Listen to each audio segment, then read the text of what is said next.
చదువుచున్నాను. 28-12 వచ్చిన చివరి భాగం అంటే ఏదెని తోటయగు దేవుని తోటయగు ఏదెనిలో నీ ఉంటివి అనే మాట చూడండి, కనిపిస్తుంది. 28 అధ్యాయము 12 వచ్చిన చివరి భాగం. సంపూర్ణ జ్ఞానమును, సంపూర్ణ సౌందర్యమును, కట్టడమునకు మాదిరి చెబుతూ అప్పుడు వస్తుంది. చూడండి 13 వచ్చిన వస్తుంది. దేవుని తోటయగు ఏదెనిలో నీ ఉంటివి అనే మాట చూస్తాం. అలాగే ఆదికాండం, మనకు ఆదికాండము, ఈ ఆదికాండంలోనే ఏదెని తోట కనిపిస్తుంది మనకి. దేవుడు ఏదెని తోటని ఇక్కడ ఏర్పాటు చేసినట్టుగా మనం చూస్తాం. 2వ అధ్యాయంలో అది మనకు కనిపిస్తుంది. దేవునికి మహిమ కలుగాక. దేవుడు ఏం చేశాడంటే ఒక మట్టితో ఒక బొమ్మ తయారు చేసి ఆ మట్టి బొమ్మలోనికి అంటే నాసికారంధ్రంలోనికి జీవమైన ఊదగా నరుడు జీవాత్మయును అని చూస్తాం. 2వ దేవుడు వచ్చిన చూస్తాం. ఆ తర్వాత ఆ మనిషిని తీసుకొచ్చి దేవుడు ఏదేని తోటలో ఉంచినట్టుగా చూస్తాం. ఏదేని తోటలో వాళ్ళు ఉంచడం చూస్తాం. దేవునికి మహిమ కలిగాక. ఏదేని తోటలో ఆయన ఆ 2వ అధ్యాయం అంతా మనం చూసినప్పుడు జంతువులు సృష్టించిన తర్వాత 1వ అధ్యాయంలో 2వ అధ్యాయంలో మనిషిని సృష్టిస్తున్నాడు. మనిషిని సృష్టించిన తర్వాత ఆ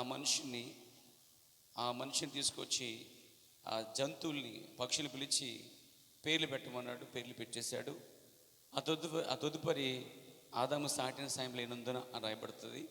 అదే 2వ అధ్యాయంలో ఆదాముని గాఢనిద్ర కలగజేసి ఆదాములోంచి పక్కడెంపుని తీసి సిరిగా నిర్మించి తీసుకుని ఆయన వద్దకు తీసుకొస్తాడు. అప్పుడు ఆదాము, ఇది నరుల్లో తీయబడినది, నా ఎముకల ఎముక, నా మాంసంలో మాంసము, ఇది నరుల నుండి తీయబడింది కనుక ఇది నారి అనబడును అని చెప్పి అతను గుర్తించగలిగాడు. ఇది జంతువు కాదు, ఖచ్చితంగా నా నుంచి తీయబడినది అని రికగ్నిషన్ గుర్తించగలిగాడండి. ఆ తర్వాత మనము 3వ అధ్యాయంకి వస్తాం.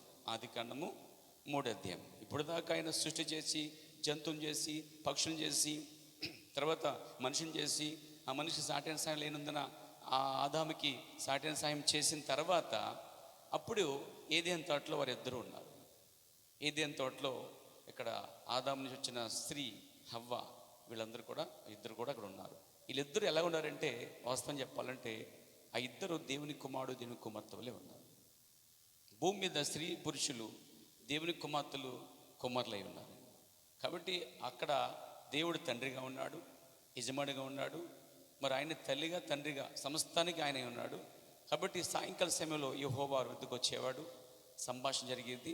తన పిల్లలతో తండ్రి ఎలాగైతే కొంతసేపు గడుపుతాడో గొప్ప యెహోవా ఏదెని తోటలో తన మొదటి కుమారులతో అలా జీవించాడు. అంతా ఎలా ఉందంటే సౌఖ్యముగా ఉందటండి. ఏదేను అనే మాటకి సౌఖ్యము అని అర్థం. ఏదెని తోటలో ఆకు రాలేదు కాదు, జంతువు చనిపోయేది కాదు, హత్యలు జరిగేవి కావు. ఎందుకంటే ఏదెని తోటలో అంత సౌఖ్యంగా ఉంది, సమాధానంగా ఉంది, నిత్యజీవం కలిగి ఉన్నారు. అక్కడ ఏ హాని చేసే జంతువు లేదు. ఎందుకంటే ఆదాము అన్నిటిని ఏలుతున్నాడు అనమాట. దేవుడు సర్వాధికారాన్ని, భూమి మీద సమస్త అధికారాన్ని ఆదాముకి ఇచ్చేసాడు. ఇప్పుడు ఆదాము రాజుగా ఉన్నాడు, ఆమె రాణిగా ఉంది.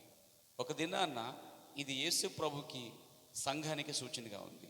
ఆదాము అవ్వలు ఎలాగైతే ఆ ఏదెని తోటని ఏలారో పరిపాలించారు, నిజంగా దేవుడు యేసుక్రీస్తు పెళ్లి కుమారుడిగా వచ్చినప్పుడు తన భార్య తనతో ఉన్నప్పుడు ఈ ప్రపంచాన్ని 1000 ఏండ్ల పాలన చేయబోతున్నారండి వాళ్ళు. దేవునికి స్తుతి కలిగాక. అప్పుడు మనం ఏదెని తోటకు వస్తున్నాం. ఎందుకని ఏం చెప్పబోతున్నానంటే 3వ అధ్యాయం 1వ వచనం చూడండి. దేవుడైన యెహోవా చేసిన సమస్త భూజంతువులలో, మర్చిపోకండి ఇక్కడ భూజంతువులు అనే మాట ఎల్లప్పుడూ మీరు గుర్తుపెట్టుకోండి. భూజంతువులలో సర్పము యుక్తిగలదై ఉండెను. అది స్త్రీతో, ఇది నిజమా? ఈ తోట చెట్లలో దేని ఫలములైనను మీరు తినకూడదని దేవుడు చెప్పినా అని అడిగాను. అందుకు స్త్రీ, ఈ తోట చెట్ల ఫలములను మేము తినవచ్చును, అయితే తోట మధ్యనున్న చెట్టు ఫలము గురించి దేవుడు మీరు చావకున్నట్లు వాటిని తినకూడదనియు వాటిని ముట్టకూడదనియు చెప్పానని సర్పముతో అనేను. 4వ వచనం. అందుకు సర్పం, మీరు చావనే చావరు. మొదటి అబద్ధం. ఇక్కడే కనిపిస్తుంది మీకు. ప్రపంచంలో మొట్టమొదట అబద్ధమైన వ్యక్తి మనుషుడు కాదండి, సర్పం. ఇది నిజం. ఇక్కడ ఏంటంటే ఇది మీరు చావనే చావరు. కానీ 2వ అధ్యాయము 17వ వచనంలో దేవుడు ఏం చెప్పాడంటే వారికి, ఈ చెట్ల ఫలాలన్నీ తినవచ్చు, కానీ చెట్ల మధ్యలో ఏదైనా తోటలో ఉన్నట్టు మధ్యలో మంచి చెట్లు తెలివించి వృక్ష ఫలమును తినొద్దు, తింటే చచ్చిపోతారని చెప్పాడండి. చూడండి 2:16 వెనక్కి వెళ్తున్నాను నేను. మరియు దేవుడైన యెహోవా, ఈ తోటలో ఉన్న ప్రతి వృక్ష ఫలములను నీవు నిర్భయంతరముగా తినవచ్చు, అయితే మంచి చెట్ల తెలివినిచ్చు వృక్ష ఫలములను తినకూడదు. నీవు వాటిని తినమున నిత్యముగా చచ్చేదవని నరునికి ఆజ్ఞాపించు. నువ్వు తింటే చనిపోతావని చెప్పింది దేవుడు, నువ్వు తింటే చావని చెప్పింది సర్పం. 2 మాటలు ఇక్కడ వచ్చాయి. ఇప్పుడు దీంట్లో ఏది సత్యం అంటే, దేవుడు ఎల్లప్పుడూ సత్యవంతుడిగా ఉన్నాడు. కానీ దేవుడు నిజమే చెప్పాడు వారికి, అన్నీ తినండి, తింటే చచ్చిపోతారండి, తినమో చచ్చిపోతామని చెప్పాడండి.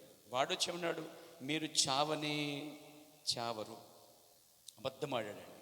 అంటే అక్కడ వాడు ఏం చేస్తున్నాడంటే దేవుని పిల్లలను డైవర్ట్ చేస్తున్నాడు, దేవుని పిల్లలను తప్పుడు తీసుకొస్తున్నాడు, దేవుని పిల్లలను దేవుని వాక్యములోంచి ఆజ్ఞలోంచి బయటికి లాగేస్తున్నాడని ఇక్కడ మీరు గమనించాలండి.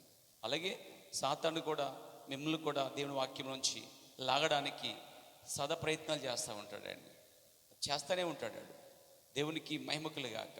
అయితే దేవుడు మీకు తోడుగా ఉండి ఆయన మనల్ని కాపాడుతూ ఉన్నాడు. సో ఈ వాక్యం దేవుడు దీవించును గాక. చిన్న ప్రార్థన ముందుకు వెళ్దాం. మహాపరిశుద్ధుడైన తండ్రి, జీవం గల మా ప్రభువా, చదవబడిన వాక్యాలను దీవించండి. ఏదేని తోటలో ఏం జరిగిందో మీరు మాతో మాట్లాడండి, ఈ మర్మమును బయలుపరచండి. దేవా సహాయం చేయండి. ఆది యొద్ద సంగతులు ఆది దేవుడు నువ్వు బయలుపరిచి మహిమ తెచ్చుకోండి. ఈ సంగతులన్నీ నిలబడుతున్న చెప్తున్న దాసుడను నన్ను మరుగుపరచండి. వింటున్న నీ కుమార్తె కుమారులను తప్పక బలపరచండి. యేసుక్రీస్తు నామములో ప్రార్థిస్తున్నాను. దయచేసి కూర్చోండి.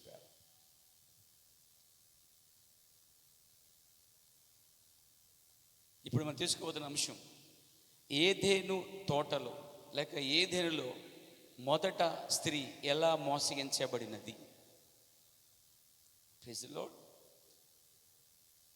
ఏదేనులో మొదట స్త్రీ ఎలా మోసగించబడినది. ఇది చాలా మర్మంతో కూడినటువంటి అంశం ఇది. అంతేకాదు ఇది వివాదాస్పదమైన అంశం కూడా. అంతేకాదు దీని గురించి ప్రపంచమంతా గొప్ప గొప్ప వాళ్ళందరూ, శాస్త్రవేత్తలు, సైంటిస్టులు వెతుకుతున్నారన్నమాట అండి. ఇది ఎక్కడో ఏదో జరిగింది ఇక్కడ. అదేం జరిగింది అనేది ప్రపంచానికి తెలియని ఒక సత్యం, ఒక మర్మం ఏదేని తోటలో జరిగింది. అది నమ్ముటకు గల కారణం కేవలం వాక్యాన్ని బట్టి మాత్రమే నమ్మాలి. ఈరోజు దాన్ని నేను తీసుకుపోతున్నాను. ఇది మంచి వర్తమానం. పైగా క్రైస్తవ సహోదరులు తప్పనిసరిగా తెలుసుకోవాల్సిన విషయం ఇది. ఇది తెలుసుకున్న ద్వారా నువ్వు చాలా దీవించబడతావు. సో అంశంకి వెళ్దాం ప్రేర. బైబిల్ ఏం చెప్తుందంటే, ఏదేని తోటలో నీవుంటివి అని యేసుకేలు గ్రంథం 28వ అధ్యాయం 11వ వచనం మనం చూస్తాం. మనం తీసుకున్న అనేక అంశాలు మనం చూస్తున్నాం. సాతాను అనే అంశంలో తీసుకున్నాం. అది మెయిన్ టైటిల్గా తీసుకున్నాం. ఎల్లప్పుడూ సబ్ టైటిల్గా నేను ఏదో ఒకటి ఇస్తున్నాను. గతసారి మనము ఏం చెప్పుకున్నామంటే, సాతానుడి యొక్క ఆశయం, వాడి యొక్క ఆశయం, డిజైర్, కోరిక లేదా అంబినేషన్, వాడిది ఏంటంటే వాడు దేవుని వల్లే ఆరాధించామని కోరుకున్నాడు. దాని కొరకు వాడు యుద్ధం చేశాడు పరలోకములో. మొదటి భాగములో పరలోకం యుద్ధం జరిగింది అని చెప్పుకున్నాం. నిన్న పోయిన ఆదివారములో సాతాను యొక్క ఆశయం ఏంటి, వాడి కోరిక ఏంటి, అంబినేషన్, వాడిది ఏం చేయాలనుకుంటాడంటే, వాడు ఒక ఉద్దేశం ఏంటంటే వాడు దేవుని వల్లే ఆరాధించబడాలని అనుకున్నాడు. అందుకే దేవుడు వాడిని అక్కడి నుంచి తోసివేశాడు. అయితే వాడు దాన్ని గెలవడానికి ప్రయత్నం చేశాడు, యుద్ధం చేశాడు. మొట్టమొదట పరలోకములో యుద్ధం జరిగింది అనే మాట మనం చూసాం బైబిల్లో. ఆ యుద్ధంలో ఎవరు ఓడిపోయారు? సాతానుడు మరి వాడి దూతలు ఓడిపోయారు. ఆ దూతలు ఎలాగొచ్చాయంటే, దేవుని దూతల్ని సాతానుడు చాలా తెలివిగా మోసం చేశాడు. వాడు ఇక్కడే కాదు, ఏదేని తోటకు రాకమునిపే వాడు పరలోకములోనే పెద్ద మోసగాడు, అబద్ధకుడు. దేవుని దూతల్ని డైవర్ట్ చేసి, దేవుడి నుంచి వేరు చేసి, ప్రత్యేకపరిచి వాడు ఏం చేశాడంటే దేవునికి వ్యతిరేకముగా పోరాడినట్టుగా ప్రేరేపించాడు. ఈ కార్యము మనకి బైబిల్ అంతట్లో పాత నిబంధనలో చాలా చోట్ల దేవుని మీద తిరుగుబాటు చేసిన సందర్భాలు మనకు కనిపిస్తాయి. రక్తమాసాలు కాదు కానీ రక్తమాసములను ఏదో దాని వెనక్కుండి జీవంగల దేవునికి వ్యతిరేకముగా వెళ్ళినట్లుగా చేస్తుంది. ఏ మనుషుడు దేవునికి వ్యతిరేకంగా వెళ్ళాలనుకోడండి, కానీ వాడు తెలియకని వెళ్ళిపోతూ ఉంటాడు. ఏదో ఆత్మ ఏదో వాడిని వెనక్కి నడిపిస్తుంది, ఏదో నడిపింపు ఉంది అక్కడ. మంచి చెడ్ల మధ్య మనుషుడు ఉన్నాడండి. మంచి దేవుడే ఉన్నాడు, చెడ్డేమో సాతానే ఉన్నాడు. వెలుగు దేవుడే ఉన్నాడు, చీకటి సాతానే ఉన్నాడు. ఇక్కడ సత్యము దేవుడే ఉన్నాడు, అబద్ధము సాతానే ఉన్నాడు. వీటి మధ్య మనుషుడు భూమి మీద నడుస్తున్నాడు. ఇక్కడ మనుషుడు ఇక్కడ దేవుని వైపు తిరిగినట్లయితే అప్పుడు దేవుని యొక్క ఉద్దేశాన్ని, దేవుని యొక్క చిత్తాన్ని తెలుసుకుని భూమి మీద దేవుని చిత్తం చేయడానికి ఇష్టపడతాడండి. లేదా అతని గమ్యం ఎటో వెళ్ళిపోతాడండి. గురి గమ్యం లేని జీవితం, చివరికి అది అంతమై నరకములో పడినప్పుడు, అక్కడ రోధించినప్పుడు ఆ మనుషుడు ఈ సత్యవాక్యాలు తోసేసి తన జ్ఞానమే ఆధారపడి నరకానికి వెళ్ళి శిక్ష పొందుతాడండి. అయితే దేవుడు నరకానికి వెళ్ళడానికి దేవుడు నరుని నిర్మించలేదు, కానీ నరులు రక్షించబడి దేవుని తెలుసుకుని దేవునితో ఎల్లప్పుడూ జీవించాలనే ఉద్దేశంతోనే దేవుడు మనిషిని తయారు చేశాడండి. దేవుడు మనిషిని తయారు చేశాడు, మనిషి ఏమో దేవుణ్ణే తయారు చేశాడు. ఈరోజు మీరు ఈనాడు పేపర్ చదువు ఉంటారు. ఒక విచిత్రమైన వార్త ఏంటంటే, నాసా వారు ఎయిర్ ట్యాక్సీ కనిపెడుతున్నారు. ఏం ట్యాక్సీ? గాల్లో ఎగిరే ట్యాక్సీలండి. ఓన్లీ కొన్ని పరికరాలని, కొన్ని వస్తువులు తీసుకొని వాళ్ళు రవాణా చేయడానికి, అంటే మీరు రద్దీ ఎక్కువైపోతుంది కాబట్టి అది కొనుక్కుని ఒకరికొకరు ల్యాండ్ చేసుకొని, మార్కెట్ చేసుకొని, సరుకులు తీసుకొని, లేక ముఖ్యమైన చేసుకొని షిఫ్టింగ్ వస్తుంది అన్నమాట. చూసారు ఈరోజు మీరు వార్త? సో ప్రపంచం కొత్త కొత్తలు తయారు చేస్తుంది. వాళ్ళు డ్రోన్ కొన్ని వస్తువులు ఉపయోగించుకున్న తర్వాత తయారు చేస్తారు. మీరు చూసుంటారు. అలాగే వార్తలు వింటాం మనం. మనుషుడు ఎదుగుతూ ఉన్నాడు, తన జ్ఞానం చేత ఏదేదో చేస్తున్నాడు. మొన్నేమో గ్రహంత జీవులు అన్నాడు, ఇవాళ ఇదన్నాడు, రేపు అదంటాడు, ఇదంటాడు. మనుషుడు చేస్తూ ఉంటాడు, ప్రయత్నాలు చేస్తుంటాడు. కడకి మనుషుడే దేవుడు అనుకుంటాడు. అంత జ్ఞానం అనుకుంటాడు మనిషి, కానీ ఆ జ్ఞానం వెనుక దేవుడు ఉన్న సంగతి మర్చిపోతాడండి. చూడండి, మనిషి ఎప్పటికీ మనిషి, మట్టి మనిషి. దేవుడు దేవుడే. అందుకే మనం మనుషులుగా ఇక్కడ ఓడిపోయి దేవుని వైపు చూస్తే మనిషి జీవితానికి సాధకం, లేక మనిషి జీవితానికి అర్థం ఉంటుందండి. లేక అనర్థంగానే, అర్థం లేకుండానే జీవితం గడిచిపోతుందండి. అయితే దేవుడు ఏదో వ్యర్థముగా జీవితాన్ని అలబోచ్చడానికి దేవుడు మనల్ని తీసుకురాలేదు, కానీ దేవునిలో ఉండడానికి, దేవునిలో ఆనందించడానికి, దేవుని వల్లే నిత్యజీవం పొందుకోవడానికి, సదాకాలం ఉండడానికి దేవుడు ఒక మనిషిని చేశాడండి. మనిషిని చేసే ఉద్దేశం ఏంటంటే తనతో ఉండడానికే చేశాడండి. ఇప్పుడు ఆదాము అవ్వలు తనతో ఉన్నారు. ఏదైనా తోటలో మంచి సంబంధం ఉంది, రిలేషన్షిప్ విత్ గాడ్, దేవునితో మంచి సంబంధం కలిగి ఉన్నారు వాళ్ళు. బట్ ఏమైందంటే ఆ సంబంధాన్ని, అది ఒక మాధుర్యమైన కుటుంబం, ద బ్యూటిఫుల్ కుటుంబం. అక్కడ దేవుని పిల్లలు దేవుడు కలుసుకునేటువంటి సాయంకాల సమయం, ప్రతిరోజు ప్రతి సాయంకాలం దేవుడు దిగొచ్చేవాడు. ఒక అద్భుతమైన కుటుంబం, ఒక అద్భుతమైన భార్యాభర్తలు, ఒక అద్భుతమైనటువంటి దేవుని కుమారుడు, దేవుని కుమార్తె. అక్కడ దేవుడు దేవుని కుమార్తెలు ఎక్కడ ఆనందిస్తున్నారు. దేవుడు వస్తున్నప్పుడు వారికి ఒక గెస్ట్ వస్తే ఎంత ఆనందమో, ఇష్టపడతామో అలాగే తమ తండ్రి, తమ తల్లి, తమ నాయకుడు, తమ దైవము, తమ దేవుడు వస్తున్నప్పుడు వారు వెళ్ళి ఆయనతో సహవాసం చేసేవారు. మీకు తెలుసా, ఆయనతో సహవాసం చేసినప్పుడు కాలం అనేదే లేదంట, చెమటే లేదట, మరణం లేదు, దుఃఖం లేదు, కన్నీరు లేదు, ఏ వేదన లేని ఒక ప్రదేశం అనేది అక్కడికి దేవుడు ఉంచాడండి. అక్కడి నుంచి పతనం అనేది ఎలా జరిగింది అనేది మనం చెప్పుకోబోతున్నాం. దేవునితో ఉన్నటువంటి ఒకనాటి గొప్ప సంబంధాన్ని, ఈ రిలేషన్ని ఏ విధంగా వాడు పడాపడలు చేశాడు, ఏ విధంగా పగలగొట్టాడు, ఏ విధంగా మనుషుడు దేవుడి నుంచి దూరం అయిపోయాడో మనం ఇక్కడ చూస్తాం. అయితే ఇంకొక వాక్యం మనం చదవాలి. మొదటి తిమోతి పత్రిక 2వ అధ్యాయం 14 వచనము ఎవరైనా చదవగలరా?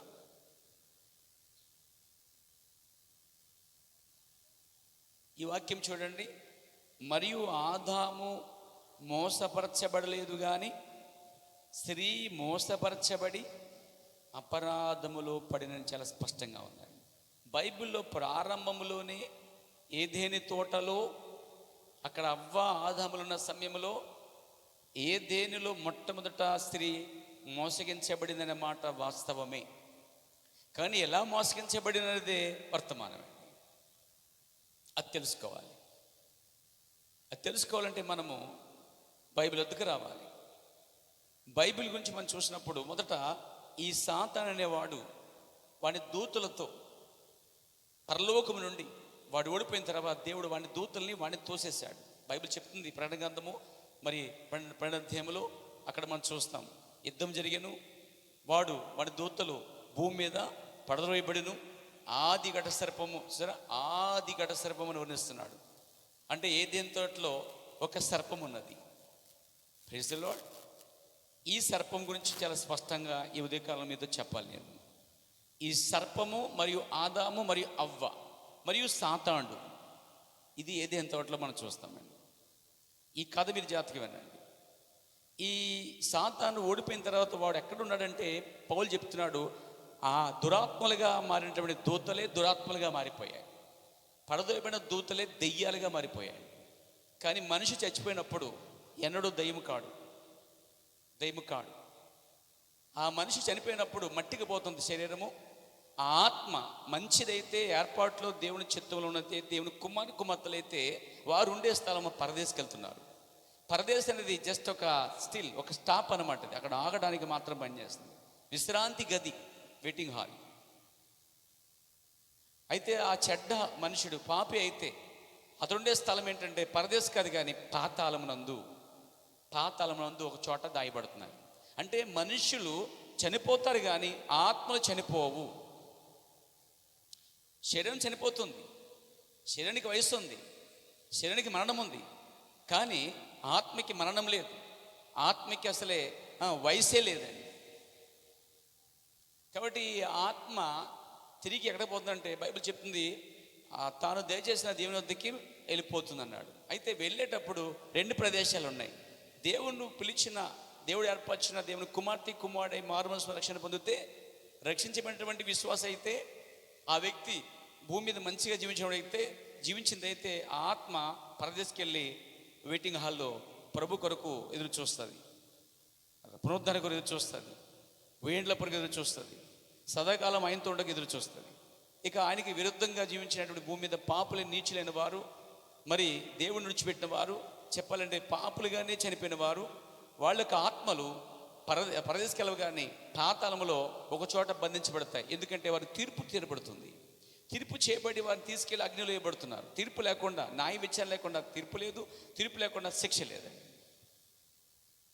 కాబట్టి ఈరోజు నీతిమంతులు చనిపోతే పరదేశకి వెళ్తున్నారు. అయ్యా, పరదేశకి వెళ్ళడానికి ఏంటి ఆధారం? నీతిమంతుడైనటువంటి ఒక పేద లాజరు దేవుని కోసం బ్రతికిన వాడు చనిపోయినప్పుడు అతని ఆత్మ పరదేశంలో ఉంది. దేవునికి స్తుతి కలుగాక. దేవుని కొరకు జీవిస్తానని చెప్పుకుంటూ అభ్యంతరపడి వెనక్కి వెళ్ళిపోయిన ధనవంతుడు యొక్క ఆత్మ పాతాళములో బాధపడుతుంది. ఇది ఆధారం. ఇకపోతే ఈ తరములో ఉలియన్ అనే సహోదరుడు ఒక దర్శనం చూశాడు. అతడు పాతాళము చూడగలిగాడు ఒక సంవత్సరంలో 14 ఏట. తర్వాత అతనికి 40-50 సంవత్సరాల సమయంలో, చివరి సమయంలో అతను చనిపోక ముందు అతడు పరదేశం కూడా చూడగలిగాడు. దేవునికి మహిమ కలిగాక 2 స్థలాలు అయితే ఉన్నాయి. ఒకటి పాతాళము, ఒకటి పరదేశ్. ఖచ్చితంగా పరదేశ్కి వెళ్ళగలను అనే నిశ్చయత నీకు ఉందా? భయం లేకుండా. దేవునికి నా మధ్య ఎటువంటి గోడలు లేవు. దేవునికి నాకు మధ్య, మనుషుల గురించి మాట్లాడలేదు నేను, దేవునికి నీకు మధ్య సంబంధం గురించి మాట్లాడుతున్నాను.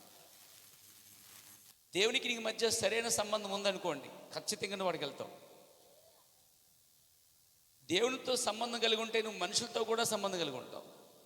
సమస్య దేవునితోనే ఉంది నీకు. దేవునికి విరుద్ధంగా పాపం చేస్తే దేవునితో ఒప్పుకోవాలి, మనుషులతో పాపం చేస్తే మనుషులతో ఒప్పుకోవాలి.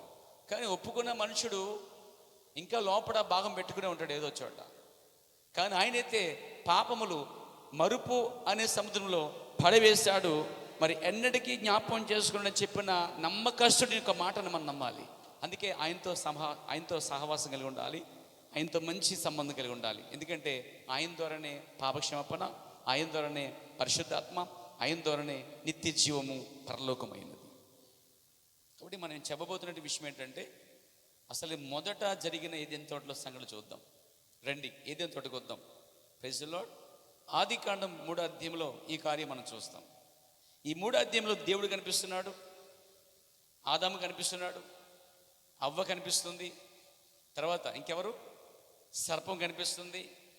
సర్పం నడిపించిన ఒక దురాత్మగా పిలబడిన ఆ యొక్క సాతాను కూడా కనిపిస్తుంది. అసలే ఈ సాతాను ఎలా వచ్చాడో మనం చెప్పుకున్నాం. 2 వారాల క్రితం మనం చెప్పుకున్నాం. మొదటి వారం యుద్ధం జరిగింది, 2వ వారము వాడు ఆశయం ఆరాధించబడాలని, అది జరగలేదు కాబట్టి వాడు తొయ్యబడి దురాత్మ సమూహాలు ఎక్కడున్నాయంటే ఆకాశ మండలం ముందు స్థావరాలు ఏర్పరచుకున్నాయట. అంటే భూమి మీదే ఆకాశం కిందనే దురాత్మల సమూహం అనేది ఒక చోట ఉందన్నమాట.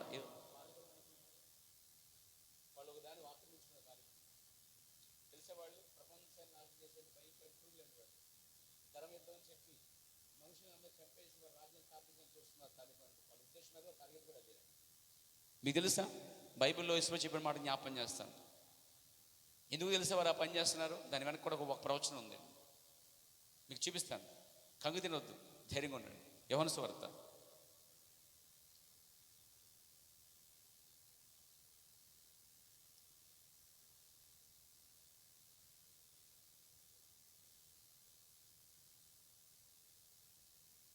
'దేవునికి మహిమ కలుగాక.16వ యోహాను సువార్త.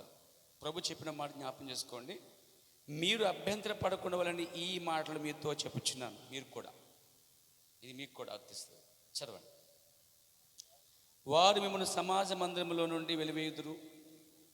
ఈ మాట గమనించండి. మిమ్మల్ని చంపు ప్రతివాడు తాను దేవునికి సేవ చేయుచున్నానని అనుకొను కాలం వచ్చుచున్నది. అది అది తాలిబాన్లు అనుకునే కాలం.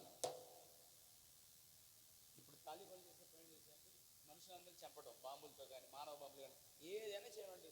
వాళ్ళ ఉద్దేశం ఏంటి? టార్గెట్ ధర్మయుద్ధం అంటారు, అంటే పరిషత్ యుద్ధం.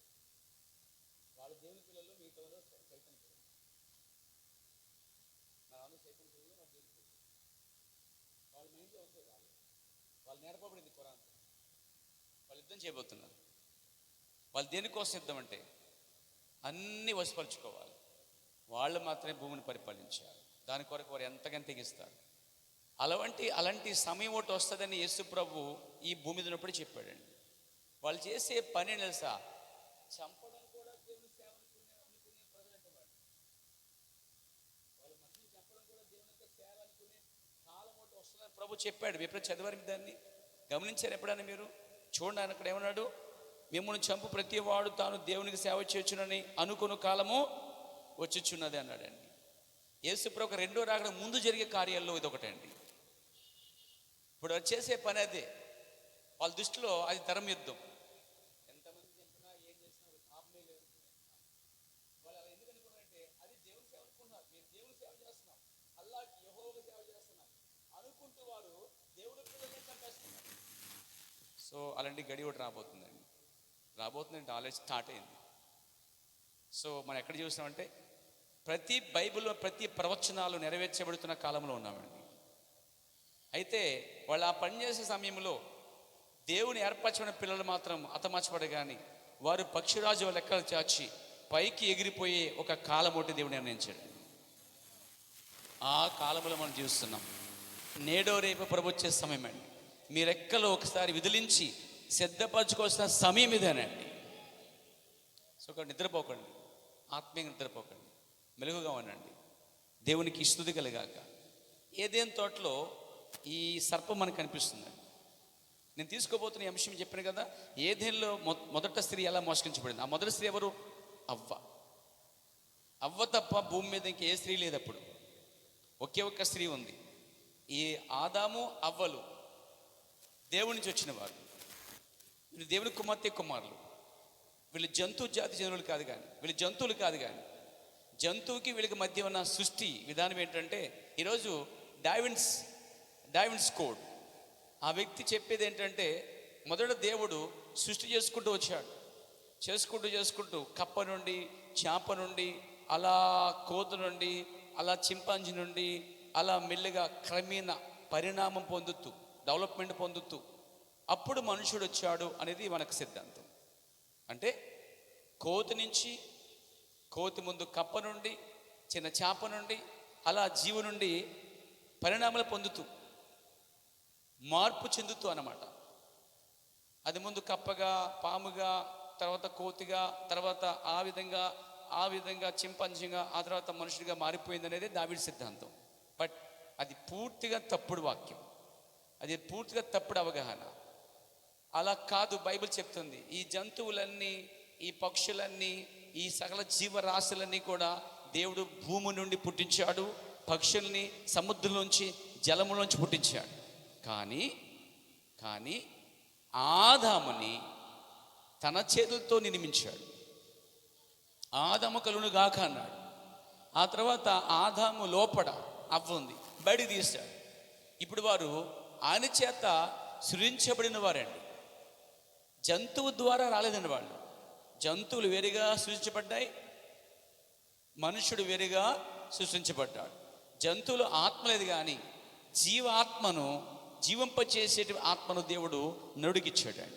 అంటే ఆదాము అవ్వలకి ఆత్మ ఉంది, జంతువులకి మాత్రం ఆత్మ లేదనే విషయం మీరు గమనించాలి. యెషయా గ్రంథంలో అంటాడు, ఐగుప్తులు గుర్రము రక్తమాంసములే కానీ ఆత్మలు కావు అని చాలా స్పష్టంగా రాయబడ్డాయి. కాబట్టి ఏ జంతువులకి ఆత్మ లేవండి, ఏ పక్షులకి ఆత్మ లేవండి, ఏ కోతులకి ఆత్మ లేవండి. కానీ మనిషికి వచ్చేసరికి ఆత్మ ఉన్నది. కాబట్టి మనిషి కోతి నుంచి రాలేదు, కానీ ఆ జంతువు తర్వాత దేవుడు సపరేట్గా, ప్రత్యేకముగా నరుని చేశాడు అనేది వాస్తవమండి. దేవునికి మహిమ కలుగాక. ఇప్పుడు మనం పాయింట్కి వద్దాం. ఇక్కడ యేసయ్య గ్రంథములో ఒక ప్రవచనం ఉంది. ఏదేను దేవుని తోటగా ఏదేనులో నీవు ఉంటివి అన్నాడు.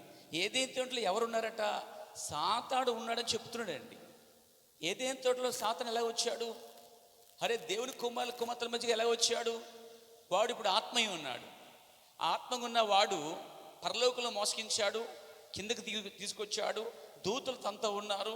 ఇప్పుడు వాడు దురాత్మ సమూలుగా మార్చబడి, దెయ్యాలుగా మార్చబడి వారు ఎక్కడున్నారంటే ఆకాశ మండలం మందు వారు నివసిస్తూ భూమి మీద జరుగుతున్న ప్రతిదాన్ని వారు గందరగోళం చేస్తున్నారు.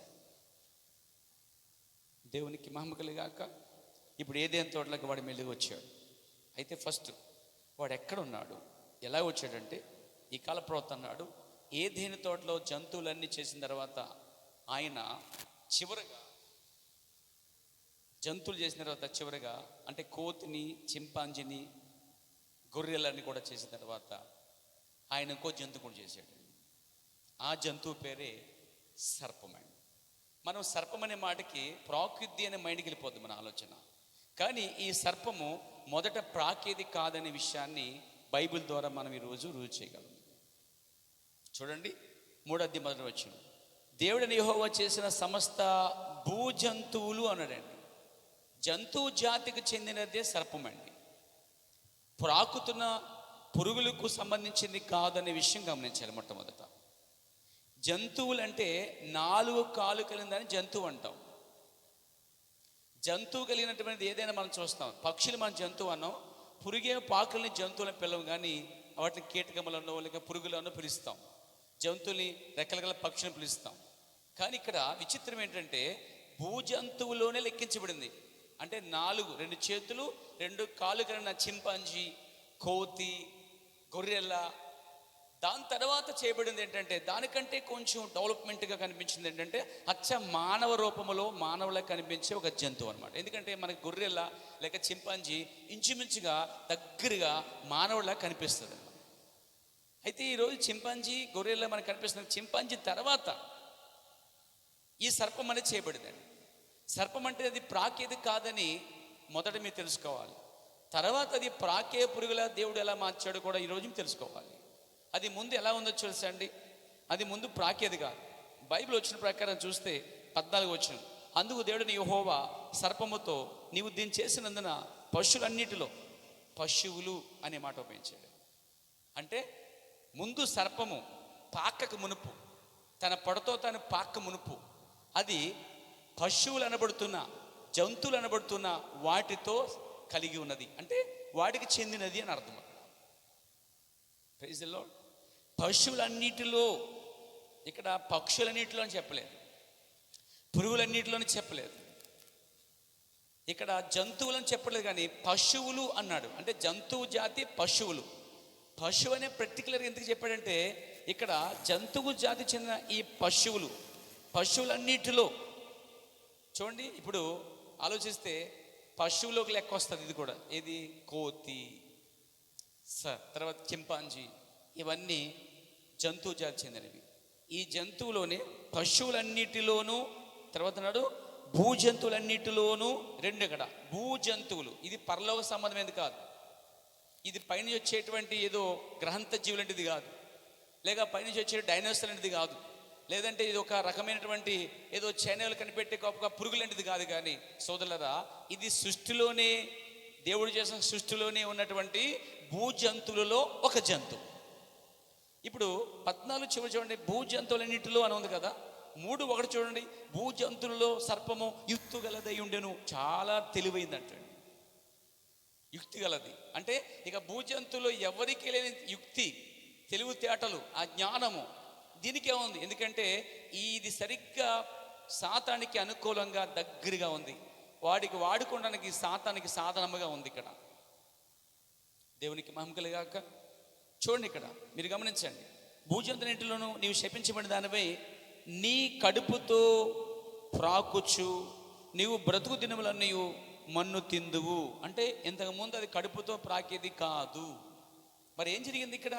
అది వచ్చి మెల్లిగా ఆదాలేం సమయంలో వచ్చి ఏంటంటే ఆ సర్పం మాట్లాడుతుందండి. ఇక్కడ 3వ అధ్యాయం 1వ వచనం చూస్తే 2వ వచనంలో, అందుకు స్త్రీ ఈ తోట చెట్లలోనే ఉంది. అక్కడ స్త్రీ సమాధానం చెప్తుంది. అంటే స్త్రీకి ఆ జంతు లేక సర్పం మాట్లాడుతున్న మాటలు అర్థమవుతున్నాయి. సర్పం మాట్లాడుతున్న మాటలు స్త్రీకి అర్థమవుతున్నాయి, స్త్రీ మాటలు సర్పానికి కూడా అర్థమవుతున్నాయి. అంటే ఇక్కడ జంతువు జాతికి చెందిన సర్పం యుక్తిగలదే ఉన్నప్పుడు అది స్త్రీతో ఇలా మాట్లాడుచుంది. మనం చూస్తాం, ఏమండి, ఇది నిజమా, ఇది నిజమా? చూడు, ఈ తోట చెట్లలో అది మాట్లాడుతుంది, మానవ స్వరంతో మాట్లాడుతుంది. అంటే అవ్వ ఆదాములు మాట్లాడే భాషను అది మాట్లాడుతుంది.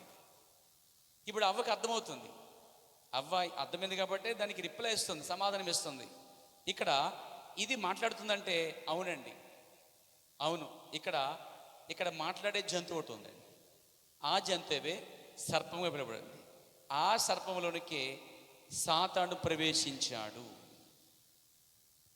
వాడు చింపాంజీని వాడుకోలేడు, ఎందుకంటే చింపాంజీ కంటే తెలివైనది, యుక్తి గలది ఈ జంతువు. అందుకే చూడండి, బైబిల్లో ఆదికాండం 3:1 చూడండి, భూజంతువులలోనే ఉందా. మొత్తం భూజంతువులు ఎన్నైతే ఉన్నాయో ఆ జంతువులన్నింటిలో యుక్తి గలది ఇది మాత్రమేనట్టండి. మీకు తెలుసా, సాతాను ఎప్పుడు కూడా తెలివైన వాడిని వాడుకుంటాడు, జ్ఞానం గల వాడుకుంటాడు, బాగా నాలెడ్జ్ కలిగిన వ్యక్తిని వాడుకుంటాడు, బాగా అన్ని బాగా ఎరిగిన వ్యక్తిని వాడుకుంటాడు. ఎందుకంటే వాడికి అదే కావాలి. చూడండి, దేవుడు సామాన్యుని వాడుకుంటాడు, చాలా పట్టుకుని వాడుకున్నాడు, అవునా, వ్యవసాయదారులు వాడుకున్నాడు, గొర్రెలు కాపర్లు పిలుస్తున్నాడు.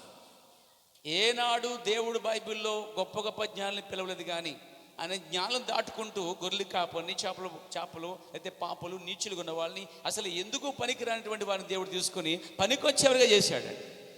ఈరోజు నిన్ను నన్ను కూడా దేవుడు ఎందుకు పనికిరాని నిన్ను నన్ను కూడా తీసుకుని పనికొచ్చేవారుగా చేశాడు, ఒక స్థానంలో ఉంచాడు. అందుకు దేవుడికి మనం కృతజ్ఞత చెల్లించబద్ధమై ఉన్నామండి. ఇది దేవుని వల్లే కలిగినది. సో ఇప్పుడు దేవుడు ఏం చేశాడంటే, అక్కడ తన పిల్లలు ఆ బాధ్యతలు అప్పగించి వెళ్ళిపోయాడు ఆయన. అప్పుడు ఆ సమయంలో సాతానుడు వచ్చాడు. సాతానుడు వెతుకున్నప్పుడు వాడికి ఏ జంతువు కనిపించిందంటే ఈ సర్పం అనే భూజంతువులు ఒక జంతువు. అది ముందు జంతువు అండి, దానికి చేతులు ఉన్నాయి, కాళ్ళు ఉన్నాయి, చింపాంజీ వలె ఉన్నటువంటి జంతువు అది. చింపాంజీకి తర్వాత వచ్చిన జంతువు అది. అప్పుడు దేవుడు ఏం చేశాడంటే, అప్పుడు ఈ సాతానుడు ఎప్పుడైతే ఆ సర్పంలో ప్రవేశించాడో, అంటే చింపాంజీలాగా మనుషులే కనిపించే జంతువు కనిపించిందో, అప్పుడంటే ఆదాము కంటే అందముగా, కండలవారుగా, ఆకర్షణీయంగా మారిపోయాడు. జస్ట్ ఆకర్షణ, అట్రాక్షన్. 2 నెలలు మాట్లాడుతున్నాడు, సంభాషణ జరుగుతూ ఉంది. ఈ సంభాషణలో ఈ కాల ప్రవర్తన్నాడు, అక్కడ అవ్వ మోసపరచబడింది అన్నాడు. ఏంటి మోసపరచబడటం? ఆయన ఏం చెప్పాడు? ఈ తినుదినమని నిశ్చయముగా చచ్చెదురు అని. దేవుడు అక్కడ మంచి చెడ్డలు తెలియని వృక్షఫలం చేశాడు. అదేం తెలుసా అండి? మంచిని చెడ్డ తెలుసుకునే జ్ఞానం ఇచ్చే వృక్షఫలం. అయితే దేవుడు వారికి ఏం చేయడం, దాని జోలికే వెళ్ళొద్దని చెప్పాడు. అయితే ఇక్కడ ఏం చేయండి తెలుసా అండి? ఇక్కడ మీరు గమనిస్తే ఈ కాల ప్రవర్తన్నాడు, ఇప్పుడు ఇక్కడ ఒక సర్ప సంతానం మనం చూడగలుగుతాం. దేవునికి మహిమ కలుగాక. Praise the Lord. ఏం జరిగింది ఇక్కడంటే, పొలములో ఏదైనా విత్తినా అది వస్తుంది. అది మంచిదైనా చెడ్డదైనా వస్తుంది. చూడండి, సూర్యుడి యొక్క వెలుగు మంచివారి మీద పడుతుంది, చెడ్డ మీద పడుతుంది. ఇక్కడ ఏం జరిగిందంటే, ఇక్కడ ఏదైనా తోటలో సర్పంలోనికి ఎప్పుడైతే సాతాను ప్రవేశించాడో అప్పుడు సర్పము చాలా తెలివిగలగా, ఇగో ఈ కల ప్రవర్తనాడు, ఆయన ఆ విధంగా సర్పమును సృష్టించాను. మరొక భాగం అదొక జంతువు అయినది. వారు చింపాంజీ తర్వాత దాన్ని కనుగొనలేకపోయి, చింపాంజీకి మాత్రమే జ్ఞానము లేదు, చింపాంజీ ఆత్మ లేదు, అది ఆలోచించాలదు, స్వరమున్నది. విన్నారండి? గుర్రము సగిలించును, కుక్క మురుగును. అంటే వాటికి వినికిడి ద్వారా క్రియ ద్వారా మాత్రమే పనిచేయను, కానీ వాటికి అవగాహన లేదు. ఏ జంతువైనా అవి దిగంబరులని వాటి ఎరగవు, తాము మొగ ఆడో కూడా ఎరగవు. ఆ రకమైన భేదము లేదు. అచ్చట వాటికి ఏమీ తెలియదు. దాన్ని అవి అనుసరించలేవు. మానవుడు మాత్రమే అలాగూ చేయగలడు. అంటే మానవుడు మాత్రమే చేయగలడు. అంటే జంతువులకి అసలు సెన్స్ లేదంటే, ప్రైజ్ ది లార్డ్, ఆడ మగని కూడా తెలియదట. చెప్పాలంటే అది ఆలోచించేదంట అండి. ఆత్మ లేదు. అయితే ఇక్కడ ఈ జంతువులన్నింటిలో చివరిది చింపాంజీ తర్వాత చేయనటువంటి ఒక సర్పం అనబడుతున్న ఒక చింపాంజీలో కనిపించే ఒక జంతువు ఉందంటున్నాను చూడండి. ఆ జంతువు మాత్రమే చాలా తెలివైంది, మాట్లాడగలదు, తెలియగలదు. దేవుడు దాన్ని అలా చేశాడు. అయితే ఈ ఏదైనా తోటలో ఉన్న సర్పాన్ని వాడు వశపరుచుకొని సాతాడు. వాడు అందులోకి వచ్చాడు. మీకు తెలుసా, దేవుని ఆత్మ పరిశుద్ధులకే వస్తుందండి. రక్షించబడి కడగబడిన పాత్రలోనే నింపబడుతుంది ఆత్మ అండి. కానీ మత్తయి సువార్త 8వ అధ్యాయములు చూస్తే అక్కడ దెయ్యములు అనగా దురాత్మలు మనుషులోని ఉన్నాయి, పందిల్లో కూడా ప్రవేశించేట్టుగా బైబిల్ చెప్తుంది. అంటే దురాత్మ మనుషులో నివసించగలదు, తర్వాత పందుల్లో కూడా ప్రవేశించగలదు. వింటున్నారండి? కానీ దేవుని ఆత్మ పందులకు వెళ్ళదు, కానీ అపవిత్రమైన వాటిలో ఉన్నది, కానీ కడగబడి శుద్ధి చేయబడినటువంటి పాత్రలోనికి పరిశుద్ధాత్మ గమనించబడుతుంది. చూడండి, ఆ రోజు వేరు చేయబడినటువంటి ప్రవర్తనలో ఆ ఆత్మ ఉన్నది. ఆ రోజు వేరు చేయబడినటువంటి 120 మంది ప్రత్యేకంగా మేడగదున్న వారికి పరిశుద్ధాత్మ ఇవ్వబడింది. దెయ్యం అయితే మనుషులను ప్రవేశించగలదు, తర్వాత జంతువులు కూడా వెళ్తాడు. అక్కడ ఒక మనిషిలో 2000 దెయ్యాలు ఉన్నాయండి. ఆ 2000 దెయ్యాలు యేసుక్రీస్తుని అడుగుతున్నాయి, అయ్యా మళ్ళీ బంధించడానికి వచ్చిందవా, ఇంకా టైం ఉంది కదా మాకు. సో టైం ఉందని తెలిసే వాడికి, చెవులో బంధించి నరకంలో పడేస్తానని తెలిసే వాడికి. దెయ్యం తెలుసు దేవుడు ఎవరో, ఒక్కడో ఇద్దరు ముగ్గురు. దెయ్యం తెలుసు సత్యం ఏంటో అబద్ధం ఏంటో. దెయ్యం తెలుసు ఎవరు దేవుని కుమార్తెలు కారు. ఇప్పుడు వాడు ఏం చేశాడంటే మెల్లిగా ఆ సర్పంలో ప్రవేశించాడు. దేవునికి స్తుతి కలుగాక, దేవుని మహిమ కలుగాక. సర్పంలోకి ఎలా ప్రవేశించాడో ఒకప్పుడు వాడు భూమి మీద జంతువులోనికి, పందుల్లోనికి, మనుషుల్లోనికి ప్రవేశించాడు. దేవుని ఆత్మ మాత్రం కేవలం రక్షించబడిన వారిలోనికి అది ప్రవేశిస్తున్నాడు. ఎందుకంటే దేవుడు పరిశుద్ధుడైనడు కాబట్టి పరిశుద్ధుల్లోనే దేవుని ఆత్మ నివసిస్తుందండి. దేవునికి మహిమ కలుగాక. ఇక్కడ మీరు చూడగలిగితే ఈ మాట వినండి. ఇక్కడ దెయ్యములు ఒకరిలోనికి ప్రవేశించాయి. అదే విధంగా ఏదైనా తోటలో సర్పం అన్న దానిలోనికి దెయ్యం అనేది ప్రవేశించింది. అప్పుడు వాడు రూపం మార్చబడింది, అనగా అందంగా ఆకర్షణగా ఉన్నాడు. ఇక్కడ ఏం జరిగిందో ఈ విషయాన్ని నేను మీతో పంచన ఆశిస్తున్నాను. మానవునికి అతి దగ్గర పలుకులో ఉన్నది ఆ సర్పం. ఓకే, పొలములో జంతువులన్నిటిలో అది అతి యుక్తి గలదని బైబిల్ చెప్పుచున్నది. మనం చదువు, అది చాలా చురుకైంది. దాదాపుగా ఆత్మ ఉన్నట్లే కనిపించాను. ఆత్మకు ఒక చోట అది కలిగి ఉన్నట్టుగా అనిపించాను. కానీ ఇది ఆత్మ లేని జంతువు. సాతానుకు అమ్ముడుపోయినది. ఏదేన్ తోటలో, ఇక్కడ యెహెజ్కేలు చెప్పాడు, ఏదేన్ తోటలో నీవు ఉంటివి అన్నాడు. ఎలా ఉన్నాడంటే వాడు ఆత్మైన వాడు ఆ సర్పములోనికి ప్రవేశించాడు, ఆ జంతువులను ప్రవేశించాడు. అప్పుడు వాడు మాట్లాడుతున్నాడు, తెలివిగా ఉన్నాడు, మరి ఆమెతో సంభాషిస్తున్నాడు. దాని వెనక ఉద్దేశం ఏంటి? సాతాను అమ్ముడుపోయినది, దేవుణ్ణి మోసము చేయాలని ప్రయత్నించినది. అంతవరకు ఇక్కడ చెప్తున్నాడు ఆయన, ఇంతవరకు మీకు అర్థమైందా అని చెప్తున్నాడు. దేవునికి స్తుతి కలుగాక. ఇంకో విషయం ఏంటంటే, సాతాను లేక సర్పము దాదాపుగా ఆత్మ కలిగి ఉన్నట్టుగా అనిపించినది. Praise the lord. ఆ బీజం మాత్రమే స్త్రీని గర్భవతిగా చేయగలదని ఎరిగి ఉండెను సాతాను. ఆత్మకు సాతాను స్వయంగా ఎరిగి ఉండెను. అంటే సాతానికి ఆదాము కన్నా అవ్వ కన్నా అక్కడ ఉన్న జంతువుల కన్నా టాప్ రేంజ్లో ఉన్నాడండి. వాడు అవగాహన చేసుకుంటున్నాడు. వాడు చాలా తెలివైన వాడు, యుక్తిగలవాడు. ఏ జంతువులని తెలివి ఉంది. ఈవెన్ ఆదాముకు కూడా అవగాహన లేదు, అవ్వకు కూడా అవగాహన లేదు, కానీ వాడికి అవగాహన ఉంది. అనగా సర్పంలోనికి వచ్చి వాడు చేసే పని ఏంటంటే, ఇక్కడ మీరు చూస్తే ఇక్కడ సర్పము అవ్వని చెరిపినట్టుగా లేక అవ్వని మోసం చేయనట్టుగా అవ్వ సాక్ష్యం ఇస్తుంది. ఆ కార్యం జరిగిన తర్వాత దేవుడు దిగి వచ్చి ఆదామాని పిలిచాడు. ఎందుకు పని చేశాడు అడిగాడు. నేను కాదు ఈ స్త్రీ అని చెప్పాడు. స్త్రీని అడిగాడు, ఎందుకు పని చేశావు అన్నాడు. చూడండి 3వ అధ్యాయం మరి 13వ వచనం. దేవుడిని యెహోవా స్త్రీతో, ఇప్పుడు ఆయన స్త్రీతో మాట్లాడుతున్నాడు. నీవు చేసినది ఏమిటని అడుగుగా, స్త్రీ సర్పము నన్ను మోసపుచ్చినందున తింటిని అనేను. ఇదిలో చాలా భావం ఉంది. మీరు అనుకున్నట్టు ఏదో పండు కోసుకుని తింటే పాపం చేయలేదండి. అక్కడ చాలామంది దాన్ని యాప్రికా అంటున్నారు, ఆఫ్రికట్ అంటున్నారు, లేదా అది ఒక ప్రత్యేకమైన ఫ్రూట్ అంటున్నారు. అసలు అది ఫ్రూటే కాదు.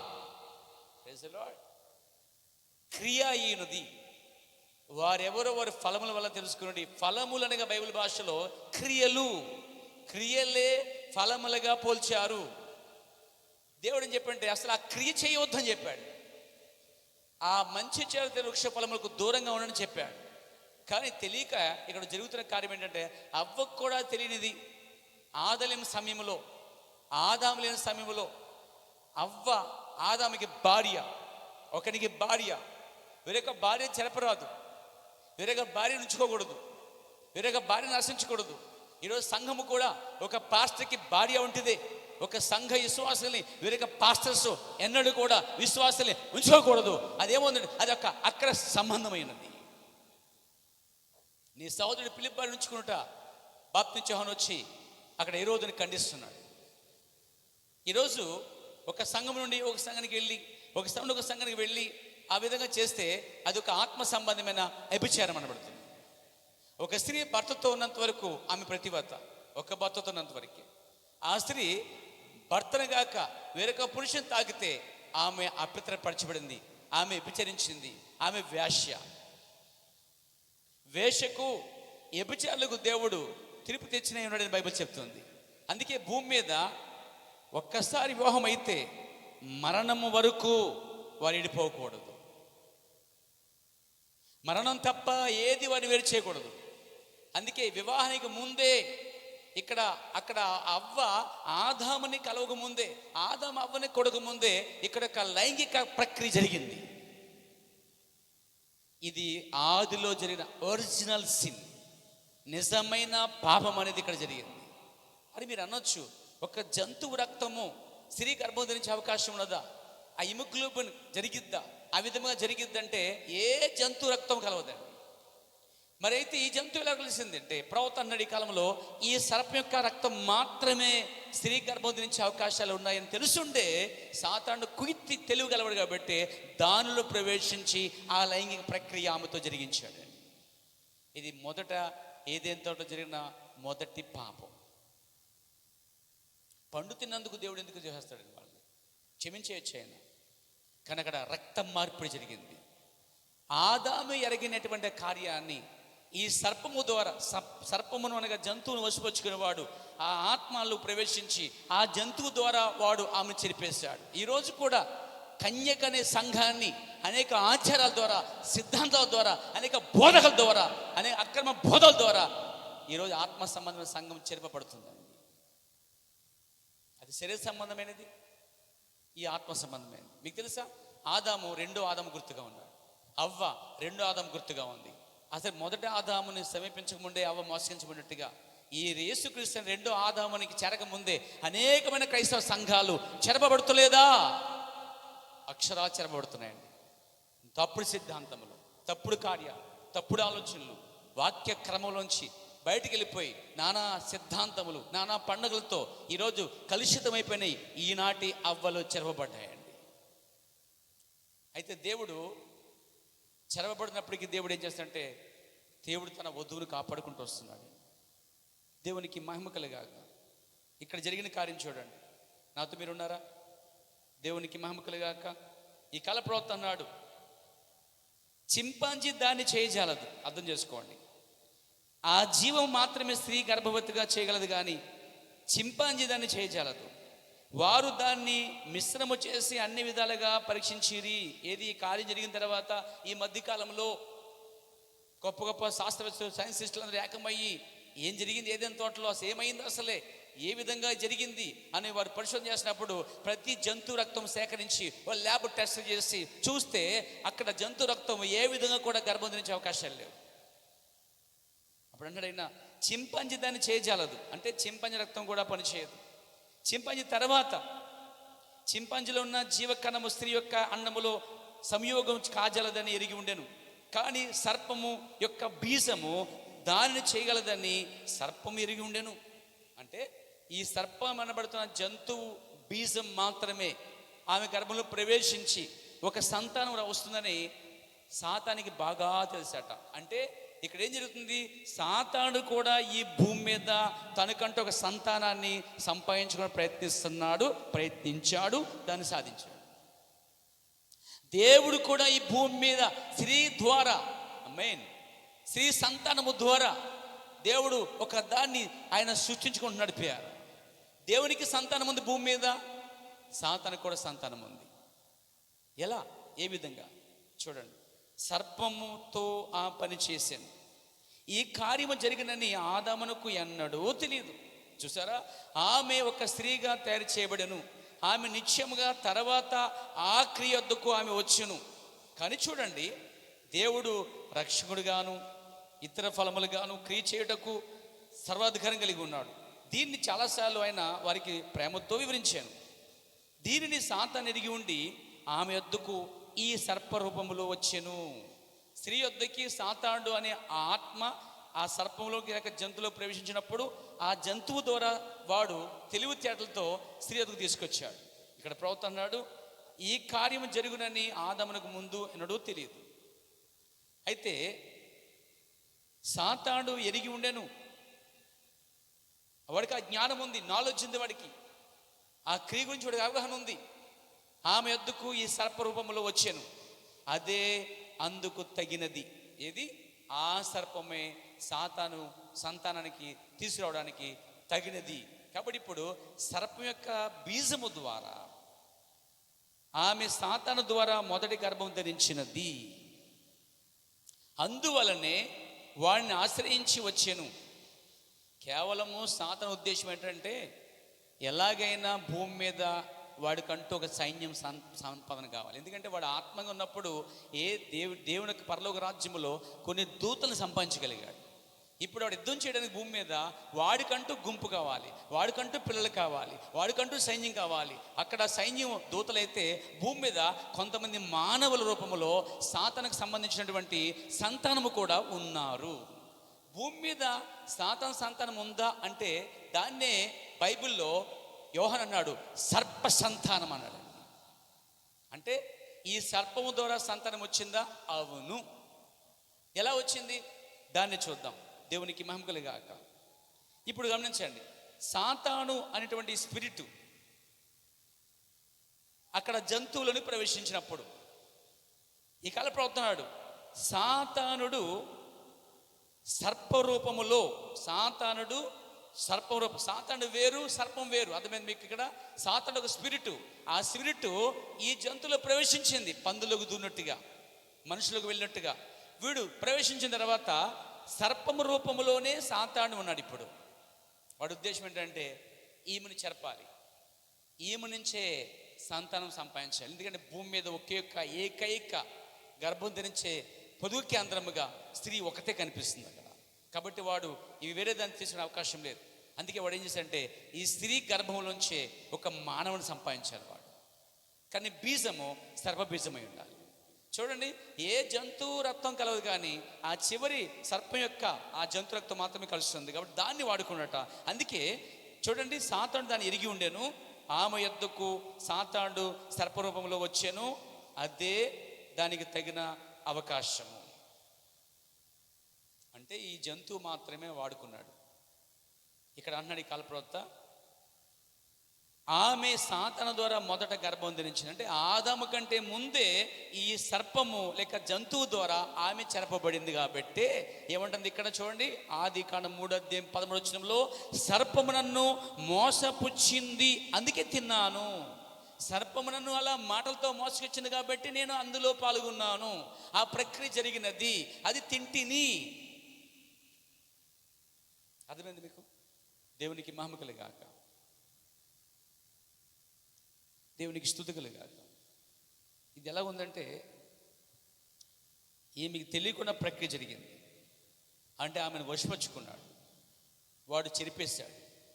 అప్పుడు కాలప్రవక్త అన్నాడు, మీరు గమనించినట్లయితే 2 కార్యములు మాత్రమే ఇక్కడ జరిగినవి. అక్కడ 3 కుమారులు జన్మించారు. 2 కార్యాలకి 3 కుమారులు. లేఖనంలో పరిశోధించండి, ఇద్దరు కవలలు జన్మించింది. అందులో ఒకడు సర్ప సంతానము అంటే కయీను, మరొకరు హేబేలు. ఆమె తన భర్తను వశపరుచుకుని ఇట్లా చెప్పినది, ఏదైతే సర్పము ద్వారా అబ్బాయి చెరపబడిందో, ఆ తర్వాత ఆదాము వచ్చిన తర్వాత ఆదాముకి ఆమె ఎక్స్ప్లెయిన్ చేసింది, వివరించింది, ఈ క్రియ ఎలా జరిగిందని చెప్పింది.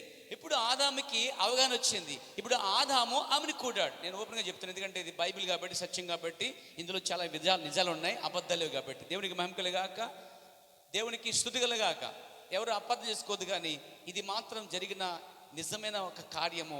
ఇది తెలుసుకున్నప్పుడే మనం సాతాను క్రియలు గుర్తించి వారిని తప్పించుకునే అవకాశాలు ఉన్నాయి. మనము మన సంఘంలో, మన కుటుంబంలో, మన పిల్లలు కాపాడుకోవడానికి ఏకైక మార్గం ఇదండి. దేవునికి మహిమ కలుగాక. 2 కార్యములు, ఒకటి సాతాను ద్వారా జరిగిన కార్యము, రెండోది ఆదాము ద్వారా జరిగిన కార్యము. ఈ 2 కార్యాలకి 3 పుట్టారు. ఎలా సాధ్యం? ఇక్కడ 2 కార్యాలు ఏంటంటే, ఆదామి 2 కార్యాలు, సాతాను మొదటి కార్యం. మీరు గమనిస్తే ప్రవర్తన్నాడు, ఇక్కడ 2 కార్యములు మాత్రమే మిగిలినవి. ఒకటి 2 కవలలు, ఒకటి సర్ప సంతానము, ఒకటి హేబేలు సంతానం. ఆమె తన భర్తను పిలిచి వశపరుచుకొని మాట్లాడినప్పుడు, ఆ తర్వాత అతడును ఆమెతో సాయనించగా ఈ బిడ్డ జన్మించెను. ఇక్కడ ఏదైతే 3:13 సర్పము ఆవును కూడింది, సర్పబడింది అప్పుడే. ఆ తర్వాత ఆదాము వచ్చిన తర్వాత ఆదాముకి విషయాలు చెప్పిన తర్వాత 4వ అధ్యాయం 3వ అధ్యాయంలో ఒక కూడిక జరిగింది, ఒక సంపర్కం జరిగింది. 4వ అధ్యాయంలో మరొక సంపర్కం జరిగింది. 4వ అధ్యాయం గమనించండి, మొదటి వచనం, ఆదాము తన భార్య అయిన అవ్వను కూడినప్పుడు అని ఉందండి. ఇదే మొదటిసారి కూడిన కూడటం. తన భార్య అయిన అతడు, ఎందుకంటే భార్య అని కూడటంలో తప్పు కాదు, వేరొక భార్యను కూడటంలో తప్పు అవుతుంది. కానీ సొంత భార్యని కూడటం అనేది దేవుడిచ్చిన విధి ఉన్నది. అయితే ఈరోజు అది చెరపబడింది, ఈరోజు అది చెడిపోయింది. ఈరోజు అది సొంత భార్య కన్నా వేరే భార్యలతోనూ వేరే పురుషులతోనూ సంబంధాలు పెట్టుకోవడం వలన ఈరోజు కుటుంబాలు సర్వనాశనం అవుతున్నాయి.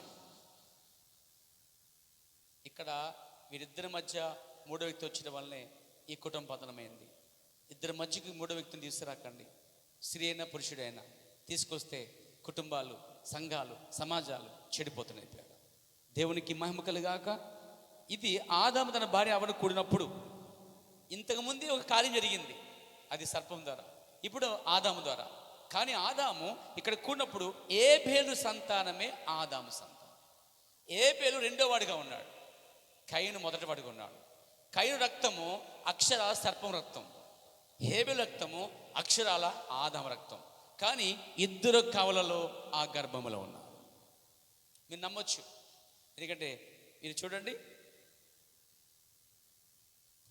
2 వేరు వ్యక్తులు అన్నాడండి ఈ కాలప్రవక్త. మిమ్మును చూపించవాలని కోరుచున్నాను మీకు. 2 వేరు వ్యక్తులు. ఆమె చూడండి, 2 వేరు వ్యక్తుల ద్వారా ఆమె గర్భవతి కవలను గర్భం ధరించినది. ఇద్దరు వ్యక్తుల ద్వారా, అంటే ఇక్కడ సర్పం అనేది ఒక వ్యక్తిగా పోల్చబడింది, తర్వాత ఆదాం ఒక వ్యక్తిగా పోల్చబడింది. ఇక్కడ జీవవృక్షము మరియు చెడ్డ వృక్షము రెండు కనపడుతున్నాయి. ఈ చెడ్డ వృక్షమే సాతానై ఉన్నాడు, జీవవృక్షము జీవమైన దేవుడై ఉన్నాడు. ఆదాములో దేవుని రక్తం ఉంది, సర్పములో సాతాను యొక్క బీజాలు ఉన్నాయి. గమనించండి నా సోదరులారా, ఇద్దరు వేరే వ్యక్తుల ద్వారా ఆమె గర్భం ధరించింది. మీ మధ్యకాలంలో 1965 సంవత్సరంలో ఒక న్యూస్ ఏంటంటే, ప్రవక్త కాలంలో ఉన్నప్పుడు కోర్టులో కేసు వేశారన్నమాట. ఏంటంటే ఒక స్త్రీకి ఒక నల్లని కుమారుడు ఒక తెల్లని కుమారుడు పుట్టారు. అప్పుడు ఆ భర్త కేసు వేశాడు. ఏంటంటే ఆ నల్లగా ఉన్నవాడు నా కుమారుడు కాదు, నేను తెల్లగా ఉన్నవాడిని నా కుమారుడుగా చూస్తాను, ఆ నల్లగా ఉన్నవాడు నా కుమారుడు కాదు, ఇక్కడ ఏదో జరిగింది, నాకు ఇది తేల్చబడని చెప్పేసి కేసు వేశాడు. అప్పుడు తన భార్య ఖచ్చితంగా ఆమె ఆ కేసులో ఆ కోర్టులో ఒప్పుకుంది. ఏంటంటే నేను ఒక బాయ్ ఫ్రెండ్ కలిగి ఉన్నాను అని. భర్త ఉండగా బాయ్ ఫ్రెండ్, భార్య ఉండగా బాయ్ ఫ్రెండ్. ఇది వాక్య విరుద్ధమైన కార్యం. ఆమె భర్తతోనూ అటు బాయ్ ఫ్రెండ్తో కలిసినందుకు, ఆ బాయ్ ఫ్రెండ్ నల్ల వ్యక్తి కాబట్టి, నివిగ్రహ జాతి చెందిన వ్యక్తి కాబట్టి, ఆ జాతి నుంచే ఆ నల్లని కుమారుడు పుట్టాడు. అందుకే భర్త గుర్తించాడు, ఈ సీడు వేరుగా ఉంది, ఇది నా సంతానం కాదన్నాడు. ఆమె ఒప్పుకోలేదు. అప్పుడు ముందు అది కోర్టు వరకు వెళ్ళింది. కోర్టులో విచారించగా, DNA టెస్ట్ చేయగా, ఈ టెస్టులన్నీ చేసిన తర్వాత తెలియంది ఏంటంటే, ఆ తెల్లగున్న వాడి యొక్క రక్తము నిజమైన భర్త యొక్క కుమారుడని, ఆ నల్లగున్నవాడు ఆ స్త్రీ యొక్క బాయ్ ఫ్రెండ్ యొక్క రక్తం అని గుర్తించి తేల్చారు. అప్పుడు ఆమె రిపోర్ట్ని బట్టి ఇక తప్పనిసరి ఆమె దాని నిజాన్ని బయటపెట్టింది. ఒక గర్భములో 2 బీజములు. అంతేందుకు మీరు గమనిస్తే, మీరు చూడండి, కవలని ఎవరు బైబిల్లో చాలా కనిపిస్తారు మనకి. మొదట ఇక్కడ కయ్యను ఏబేలు కూడా కవల పిల్లలే, అంతే మాత్రం కాదు, యాసావు యాకోబులు కూడా కవల పిల్లలే. ఇంకా ముందుకెళ్తే ఇంకా మనకు కవలు కనిపిస్తూ ఉంటారు బైబిల్. అక్కడక్కడ ఒకే గర్భంలో ఒక్క పురుషుని ద్వారానే అక్కడ 2 కవల పిల్లల కంటే మనం చూస్తాం. దేవునికి మహిమ కలుగాక. అంతేందుకు మన మధ్య, మన సంఘంలో కూడా మన సోదరుడు ఉన్నాడు. ఇక్కడ ఒక పురుషుని ద్వారా 2 పిల్లలు కనడం, కవలు కనడం అనేది దేవునికి స్తుతి కలుగాక.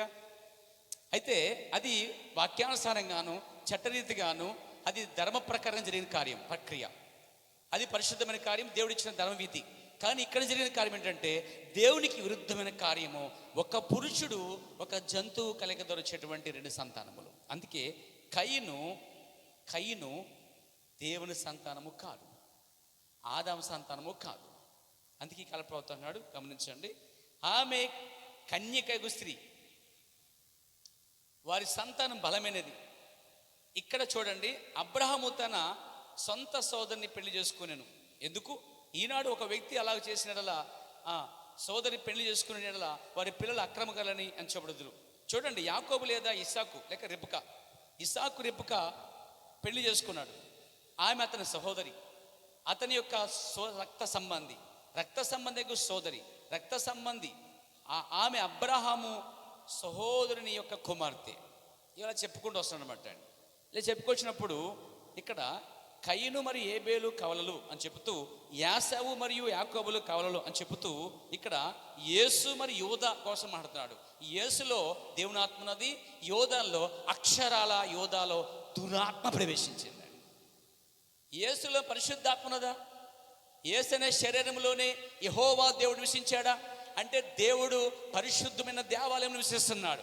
యేసు దేవాలయమై ఉన్నాడు. అయితే అదే సమయంలో ఆ పక్కనే యోధా ఉన్నాడు. యోధాలో దురాత్మ దూరిందని, దైవం ప్రవేశించిందని మీకు రోజు రుజువు చేయగలను. చూడండి, మత్తయి సువార్త. దేవునికి మహిమ కలుగాక. Praise the Lord. నా ప్రియ సోదరులారా, మీరు చూడగలుగుతారు. బహుశా మనం దాన్ని లోకాసు వార్త కూడా చూడగలుగుతాం. చూడండి, లోకాసు వార్త. ఓకే, లోకాసు వార్త అడుగుద్దాం మనం. 22వ అధ్యాయము. ఎందుకంటే మత్తయి సువార్త కన్నా లోకాసు వార్తలు చాలా స్పష్టంగా కనిపిస్తుంది. లోకాసు వార్త 22వ అధ్యాయము 3వ వచనం గమనించండి. అంతటా 12 మంది శిష్యుల సంఖ్యలో చేరిన ఇస్కరియోతు అనబడిన యోధాలో ప్రవేశించింది. యేసుక్రీస్తులో దేవుని పరిశుద్ధాత్మ ఉన్నది. అనగా యెహోవా యేసులో ఉన్నాడు. సాతానేమో యోధాలో ఉన్నాడు. ఇప్పుడు భూమి మీద వారు పక్క పక్కనే ఉన్నారు. యాసావు యాకోబు కవలలు. అలాగే పరిశుద్ధాత్మ సంఘంలో ఉంది, దురాత్మ కూడా ఎక్కడొక్క చోట అభిషేకిస్తా ఉంది. ఇప్పుడు గమనిద్దాం. దేవునికి మహిమ కలుగాక. ఆమె చెప్తారు పిల్లరా. ఇక్కడ మీరు గమనించండి, ఇక్కడ స్త్రీ గర్భం ఎలా ఉందంటే ఏది విత్తిన భూమిలో అది చెడ్డైనా మంచి అయినా బయటకు రావాలి. స్త్రీ గర్భము లైక్ భూమి అన్నమాట. భూమిలో మీరు గురుగులు ఎత్తండి వస్తాయి, గోధులు ఎత్తండి వస్తాయి. ఎందుకంటే భూమి గర్భమైనది. Praise the Lord. ఈ భూమి విత్తనాలు చల్లినప్పుడు దేవుడు మంచి ఇత్తాడు, చెడ్డ కూడా వచ్చాయి. అంటే భూమిలో ఏది ఇత్తినా ఏ రకం ఇత్తినా వస్తుందన్నమాట. అదే విధముగా విత్తనం అనేది భూమిలో ఎత్తబడితే ఎలా వస్తుందో స్త్రీ గర్భము ఒక భూగర్భం వల్లే ఉందన్నమాట. అపార్థం చేసుకోవద్దు, ఖచ్చితంగా మీరు వినాలి దీన్ని, మరియు నిర్మోటంగా ఈ కార్యాలు వినాలి. దేవునికి మహిమ కలుగాక. ఎందుకంటే ఇది అపార్థం చేసుకుంది కాదు, కానీ జరిగినది ఏదో చరిత్ర, అది ఎక్కడో మిస్టేక్ జరిగింది. అలాంటిది వల్ల జరగకూడడానికి ఇది చాలా అవగాహనిస్తుంది సంఘానికి. కాబట్టి అక్కడ గర్భములు ఎత్తినప్పుడు ఏవైతే వస్తున్నాయో మంచి చెడ్డలు, ఈ కాల ప్రవర్తనాడు వింటున్నారా? ఓ దేవునికి మహిమ కలుగాక. ఆమె గర్భము ఒక పొదువు కేంద్రంలో ఉందట. కాబట్టి ఇప్పుడు ఆమె ఆది కాండంలో 4వ అధ్యాయంలో ఎలా అంటుంది, యెహోవా దేవులన నేను ఒక మనసు సంపాదించుకున్నానని. పిల్లబెన్నో నువ్వేమో సర్పసంతానము కైనంటున్నావు, అవ్వేమో యెహోవాలను సంపాదించుకొని చెప్తుంది, ఇది ఎలాగా అని అడిగాడు. ప్రశ్న అక్కడే ఉంది. మీరు గమనించండి, అది మంచిదైనా చెడ్డదైనా దేవుడి నుంచే రావాలి. ఎందుకంటే సకల జీవం అనిపించేవాడు దేవుడేనండి. మీరు అనొచ్చు, గర్భంలో నేను భూగర్భంలో నేను గోధుమలు ఇస్తాను, గురుగులు ఇస్తాను ఒకే పొలంలో, కానీ సూర్యుడు గోధుల మీదే పట్టలేదండు, వర్షం గోధుల మీదే పడట్లేదండు. రెండూ లేచి హల్లెలూయా అంటున్నాయట, మాకు వర్షం కాలంటున్నాయట. రెండింటికి వర్షం ఇచ్చేవాడు ఆయనే. అటు వర్షం ఇస్తున్నాడు, అటు వెలిగిస్తున్నాడు. అవునండి. అందుకే మత్తయి సువార్తలో మీ దేవుడు పరిపూర్ణమైన తండ్రి అన్నాడు. ఆయన తన సూర్యుడిని నీతిమంతుల మీద అనీతిమంతుల మీద ఎలా ప్రకాశింపజేస్తున్నాడు అన్నాడు. అంటే ఇప్పుడు యెహోవా దయ వలనే జరగాలి జరిగిన. అందుకే అది మంచిదైనా చెడ్డదైనా యెహోవా దయ వలనే భూమి మీదకి రావాలి. అది వచ్చింది. అందుకే ఆ మంది యెహోవా దయ వలన సంపాదించుకున్నాను. అయితే అది దేవుని సంతానము కాదు. ఆ తర్వాత ఏబేలు పుట్టాడు. ఆమేన్. నిజమేనండి. ఈ కార్యం జరిగిన వెంటనే దేవుడు దిగి వచ్చాడు కిందకి. ఆదాముని అడిగాడు, నిర్మోట లేకుండా చెక్క ఇంకెవరు ఉంది కదా, ఇదిగో ఈమె అని చెక్క సైడ్ వెళ్ళిపోయాడు. నువ్వేంటి? నేనేం చేశాను? నువ్వు సృష్టించిన జంతువు నన్ను మోసం చేశాను, సర్పం నన్ను మోసం చేసి నేను తిన్నాను, నేను ఎందుకు తింటాను అందా. అప్పుడు మూడోసారి వచ్చాడు ఆయన. ఎక్కడికి వచ్చాడంటే సాతాను దగ్గరికి వచ్చాడు, అంటే సర్పం దగ్గరికి వచ్చాడు. ఈ పాయింట్ ఏమంటే సర్పం దగ్గరికి వచ్చిన తర్వాత దేవుడు సర్పంతో చెప్తున్న మాట, నీవు ఇక జంతువులన్నింటిలో శపించబడిన దానివు. అంటే శపించబడటం అంటే ఎలా శపించబడింది? కాళ్ళు చేతులు చింపాంజీ వల్ల ఉన్న ఈ జంతువు ఎలా శపించబడింది? ఇంతకుముందు పాకని జంతువు ఎలా శపించబడింది? ఆది కాండంకి వస్తే మీకు అర్థమవుతుంది. అక్కడ రండి చోతరగా 3వ అధ్యాయం వద్దాం. 14 వచ్చింది చూడండి. భూజంతువులన్నింటిలో చూస్తాం. భూజంతువులన్నింటిలో నీవు శపించబడిన దానివై. దేవునితో చెప్తున్నాడు దేవుడు. ఈ కారణానికి సర్పమే కారణం కాబట్టి సర్పం శపిస్తున్నాడు. ఇప్పుడు శపించబడిన దానివై, నీ కడుపుతో నువ్వు ప్రాకొచ్చు, నీవు బ్రతుకు తిన వలన నీవు మన్ను తిందువు. అంత మాత్రమే కాదు, మరియు నీకును స్త్రీకిని నీ సంతానము ఆమె సంతానం, 2 సంతానం కనిపిస్తున్నాయి ఇక్కడ. నేను దేవుడు చెప్తున్నాడు. దేవుడు, ఓయ్ సర్పమా, ఓయ్ జంతువా, నువ్వు ఈ పని చేసావు కాబట్టి నువ్వు శపించబడతావు అన్నాడు. నువ్వు ఇప్పుడు శపించబడుతున్నావు. ఎలా అంటే నువ్వు నీ కడుపుతో పాకుతావు. అంటే ఈ కాల ప్రవర్తనాడు ఆ జంతువునట ముక్కు పట్టుకు లాగాడట. అనగా ఆ జంతువు ఏమిటంటే కాళ్ళు చేతులు పోయి పొడవైన సర్పం వల్ల తయారైంది. కాళ్ళు చేతులు ఉంటే ఎందుకు పాకుతుంది? చూడండి, బల్లికి 2 ఉంటాయి, అది పాకదు, నడుస్తూ ఉంటుంది, దాని మీద ఆనుకుంటుంది. కానీ ఇక్కడ పాకాలంటే చేతులు కాళ్ళు పోవాలి. అంటే ఇప్పుడు జంతువు కాళ్ళు చేతులు మారిపోయినాయి. ఇప్పుడు అది పొట్టతో పాకాలి. ఆయన చెప్పాడు చూడండి, నీ కడుపుతో నువ్వు ప్రాకుద్దు అన్నాడు. కడుపు మీద ఆధారపడి ప్రాకేది భూమి మీద ఏ తెలుసా అండి? సర్పమే. కానీ ఒకప్పుడు ఆ సర్పము అసలు రూపము కాళ్ళు చేతులు కలిగిన చింపాంజీ వల్లే, ఒక జంతువులే ఉన్నది. దాని రూపం మొత్తం మారిపోయిందండి. అదే మిస్సింగ్ లింక్. అక్కడే తప్పిపోయిన గొలుసు. దానికి అనుగుండానికి ప్రయత్నించారు. చూసుకుని వస్తే చింపాంజీ దాకా వచ్చారు. చింపాంజీకి మానవ మధ్య ఇంకో జంతువు ఏదో ఉంది అనే దానికి వచ్చేసారు. ఇప్పుడు మన వరకు మానవుడు జంతువు ధర వచ్చని చెప్పిన వీళ్ళు ఇప్పుడు ఏమంటారంటే, జంతువు తర్వాత, అందుకే చింపాంజీ తర్వాత ఇంకో జంతువు ఉంది, ఆ జంతువు తర్వాత మానవుడు ఉన్నాడు, ఈ మానవుడికి చింపాంజీ మధ్య ఏదో మరో జంతువు ఉన్నది, అది మేము కనుగొలేకపోతున్నామని ఓడిపోయారండి. ఎందుకంటే దేవుడు దాన్ని మొత్తం రూపమే మార్చేసాడండి. ఇప్పుడు అది ఎలా ఉందంటే జంతువులో లేదు. ఇప్పుడు వాళ్ళు పాము తీసి పరిశోధిస్తే దొరకవు. దేవుడు ఏం చేశాడు సార్? దేవుడు దాచిన మర్మములో ఇదొక్క పెద్ద మర్మం. ఈ మర్మం ప్రపంచానికి మరుగుపరిచి ఆనాడు ఏదేం తోటలో మరుగైన ఆ మర్మము ఈ 20 శతాబ్ద ప్రవక్త ద్వారా అది బయట పెట్టబడి ఉందండి. ఇప్పుడు మనం ప్రవర్తన కలిగి ఉన్నాం. ప్రవర్తన చేర్చుకుని ప్రవర్తన ఫలం కలిగి ఉంటాడు. సో ఇది మన బయటకు వచ్చింది. ఇప్పుడు దీనికోసం ఇప్పుడు దాకా 6,000 సంవత్సరాల నుంచి ప్రజలు వెతుకుతూనే ఉన్నారండి. కానీ చివరి దిన అది బయటకు వచ్చింది.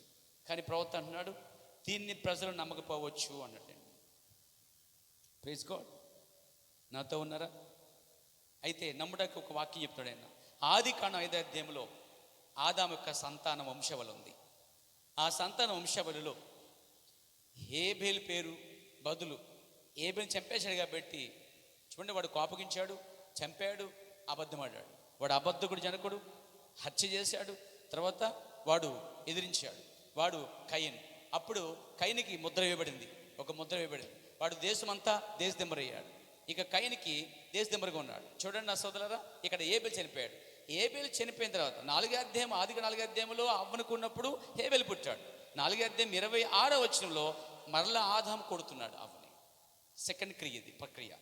చూడండి, ఆదాము మరల తన భార్యను కూడినప్పుడు ఆమె కుమారునికని కయ్యను చంపిన హేబేలుకు ప్రతిగా దేవుడు నాకు మరొక సంతానమును నియమించెను అనుకుని అతనికి షేతు అని పేరు పెట్టాడు. అప్పుడు హేబేలు స్థానంలో ఎవరు వచ్చారు? ఇప్పుడు చెప్పండి, చేతు వచ్చాడు. మొదటి ప్రక్రియ ఆదికాండం 3వ అధ్యాయం జరిగిన ప్రక్రియ, అది సర్ప యొక్క సంతానం. రెండవది ఆదాము మొదలు చేసిన ప్రక్రియ 4వ అధ్యాయంలో కనిపించిన సాధారణమైన ధర్మశ్రేష్ఠమైన దేవుడిచ్చిన ప్రకృతి ప్రకారం జరిగిన కార్యము, మొదటి కార్యం ద్వారా హేబేలు చంపబడినప్పుడు ఆయన ఆదికాండం 4వ అధ్యాయం 26వ వచనంలో ఆదాము మరల తన భార్యకు ఉన్నప్పుడు, రెండోసారి ఉన్నప్పుడు అప్పుడు షేతు పుట్టాడు. క్లారిటీ వచ్చేసింది మీకు ఇప్పుడు. ఆదాము యొక్క 2 కలయికల ద్వారా 2 సంతానం. ఎవరు? మొదట హేబేలు చనిపోయాడు కాబట్టి రెండో సంతానం కూడినప్పుడు షేతు పుట్టాడు. కానీ ఈ మొదటి వ్యక్తి ఎక్కడి నుంచి వచ్చాడు? Praise the Lord. దేవునికి మహిమ కలుగాక. మీరు నాతో ఉన్నారండి? ఆమె చెప్తారా? ముగించేది మాట వినండి. అయితే కయీను ఎక్కడి నుంచి వచ్చాడు? కయీను ఎవరి సంతానం? మీరు చూడండి, ఆదికాండం 5వ అధ్యాయంలో కయీను పేరు కనిపించట్లేదు. అలాగే యోధా పుస్తకం, యోధా పత్రిక 1:17-14 వచనంలో చూస్తే అక్కడ ఆదాము మొదలుకొని 7వ వాడైన హానోకు అనబడింది. అంటే ఇక్కడ 5వ అధ్యాయంలో మీరు గమనించండి, ఆదాము వంశావళి గ్రంథం ఇది. ఈ గ్రంథం అంతా చదువుతున్నప్పుడు ఇక్కడ వంశావళి పట్టిక ఉంది. ఈ వంశావళిలో నిజంగా ఆదాముకి పుడుతున్నట్లయితే ఆదాము కుమారుడు చనిపోయినాను, అతని పేరు ఎక్కడ ఉండాలంటే ఆ వంశావళి హిస్టరీలో ఉండాలి. కానీ లేదు. చూడండి, 6వ వచనం షేతు, 9వ వచనం ఎనోష్. ఏం చదువుతాను నేను? ఆదికాండం 5వ అధ్యాయం 12వ వచనం కయీనాను, 15వ వచనం మహలేల్, 16వ వచనం ఏరోదు, 20వ వచనం హానోకు. లెక్కపెట్టండి, 1 2 3 4 5 6 ఆదాం. 5వ వచనంలో ఆదాం కనిపిస్తుంది. ఇక్కడ 5వ వచనం ఆదాం అన్నాడు, 6వ వచనం, 9వ వచనం, 12వ వచనం, 15వ వచనం, 18వ వచనం, 20వ వచనం ఆదాం నుంచి హానోకు 7వ వాడని ఎలా తెలుసుకుంటాం? యోధా పత్రిక రండి. ఇప్పుడు యోధా పత్రిక ఇక్కడ దేవుని కుమారుల యొక్క వంశావళి లైన్గా ఉంది. అక్కడ ఆ పట్టికలో కయీను కనిపించటం లేదు. చూడండి, యోధా పత్రిక 1:17 లేక 1:14.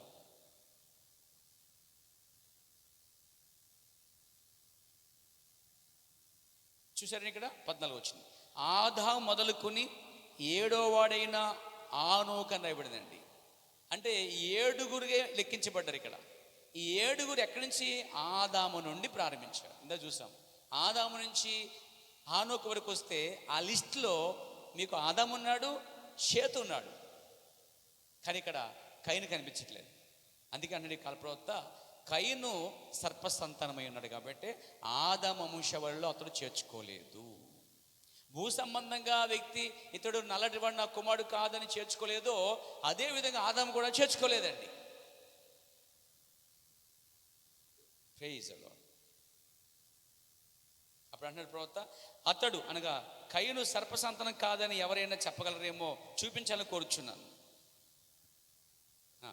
దేవుని యొక్క వంశావళిలో అది గుర్తించబడలేదు, మానవ జాతి వంశావళిలో కూడా గుర్తించబడలేదు, ఆదాము వంశావళిలో కూడా ఆ పేరు లేదు, మరే ఇతర వాటిలో కూడా అది లేదు. అంటే కయీను యొక్క పేరు ఆదాము వంశావళి కానీ మానవ వంశావళి కానీ చెప్పాలంటే అతడు దేవుని వంశంలో కూడా లేడండి, మొత్తం తీయబడ్డాడు.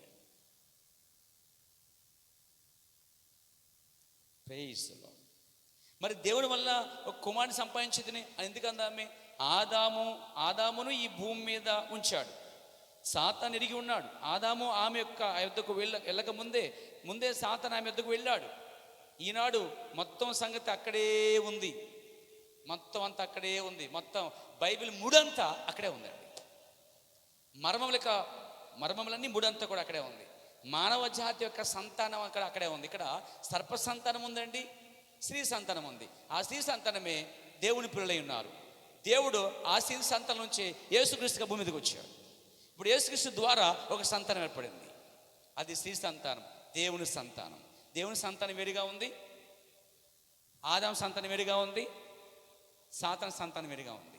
అందుకే చూడండి బైబిల్లో సర్పసంతానమా అన్నాడు యోహాను. యేసు ప్రభు కూడా సర్పసంతానమా అని పిలిచాడు. అదే యేసు ప్రభు యోహాను సువార్త 8వ అధ్యాయంలో మీ తండ్రి యగు అపవాది సంబంధులు అని కూడా అన్నాడు. హలో, ముగించేస్తాను. మనం ఏం చెప్పుకున్నాం? ఏదెనులో మొదటి స్త్రీ ఎలా మోసగించబడింది, లేక ఎలా ఆమె మోసగించబడింది, ఇలా మోసగించబడింది. ముగించేస్తున్నాను. జాగ్రత్తగా ఉండాలి మాదిరికి పిల్లరా. ఈయనేమంటాడంటే ఇక్కడ ఆదాము వంశాల గ్రంథంలో ఇదే, ఆదాము మొదలుకొని హానోకు 7వ వాడిగా ఉన్నాడు కాబట్టి ఆ 7గురు మధ్యలో యాక్చువల్గా జ్యేష్ఠుడు ఎవరు రావాలంటే, జ్యేష్ఠుడైతే ఖచ్చితంగా అతని పేరు ముందు రావాలి. కానీ జ్యేష్ఠుడు ఏబేలు కాబట్టి ఏబేలు ప్రతిగా షేతు వచ్చాడు కాబట్టి ఆ లిస్టులో జ్యేష్ఠపు హక్కును ఏబేలు లేడు కనుక ఏబేలు స్థానంలో ఎవరు పొందుకున్నారండి? ఇప్పుడు ఆస్తికి 2 ఉన్నారు, దాంట్లో ఒక చనిపోయారు. ఇప్పుడు ఎవరు అవుతారు? మిగిలిన 2వ వ్యక్తి అవుతాడు. మరి అక్కడ కయీను ఎందుకు అవ్వట్లేదు? కయీను సంతతి వాడు కాదు కాబట్టి, లేదా కయీను కూడా వచ్చేవాడు. అసలు ఆ లిస్టులో కయీనే కనిపించట్లేదు. అంటే ఆదాము వంశావళిలో ఆదాము వంశావళే ఉంది, ఆదాము పుట్టిన కుమారులే ఉన్నారు, ఆదాము సంతతి వారే ఉన్నారు. ఇతడు ఆదాము సంతతి కాదు. Praise God. ఇది గమనించండి. ఆ తర్వాత మనం చూస్తాం, చూడండి ఈ మాటనండి. మొదటగా జన్మించిన వాడు అచ్చట జ్యేష్ఠ హక్కును ఎవరికి ఉన్నది అంటే షేతుకు, ఏబేలు బదులు షేతు కాబట్టి షేతు పొందుకున్నాడు. దేవునికి మహిమ కలుగాక. ఇక ముగించే మీద మాట విందాం ఫైనల్గా. Praise God. కయీను సర్ప సంతానము తన మొదటి కుమారుని చంపాను. అది ఒక ఛాయ మాదిరి. యేసును మరొక కుమారుని చంపాలని సర్పం ప్రయత్నించెను. వంశవాళ్ళు అతని స్థానమును షేతు తీసుకున్నాడు. ఎవరి స్థానాన్ని? హేబెలు స్థానాన్ని షేతు తీసుకున్నాడు. ఆమేన్. దేవుని యొక్క వంశావళిలో సంపూర్తగుచున్నవి. ఓ దేవునికి మహిమ కలుగాక. మానవ జాతిలో లేని, ఆదాము యొక్క వంశాలలో లేని, దేవుని పట్టికలో లేని ఇతడు సర్ప సంతానమై ఉన్నాడు. అతడు సర్ప సంతానము, ఆదాము దేవుని యొక్క సంతానమై ఉన్నది. Praise God. దేవునికి మహిమ కలుగాక. ఇప్పుడు ఒక మాట విందాం ఫైనల్గా. చూడండి, ఆదాము ఇంకా బ్రతికి చివరిగా ఆఖరి మాట మనం చూస్తే బైబిల్లో ఆదాము 930 ఏళ్ళు బ్రతికాడు. ఆ తర్వాత ఆదాము చనిపోయాడు. అయితే 930 ఏళ్ళు ఆదాము కుమారులను కుమార్తెలు మరలా కన్నాడు. చూడండి ఆది కాండం ఆ మాట ఉపయోగిద్దాం. షేతు పుట్టిన తర్వాత మళ్ళా ఆదాము 930 సంవత్సరాలు బతికాడట. ఈ 30 సంవత్సరాలు బతికిన చనిపోయాడండి. 5వ అధ్యాయము 8వ వచనం. షేతు బ్రతికి 912 ఏళ్ళు అన్నాడు. ఆ తర్వాత మనం మెల్లిగా అదే విధంగా వచ్చేస్తుంటే చివరికి వచ్చేసేయండి. చివరి అధ్యాయంకి వద్దాం. దేవునికి మహిమ కలుగాక. ఆ చివరి ఆదాము కొంచెం ఇప్పుడు మాట చూడండి. ఆదాము గురించి 26వ వచనం చూస్తాం.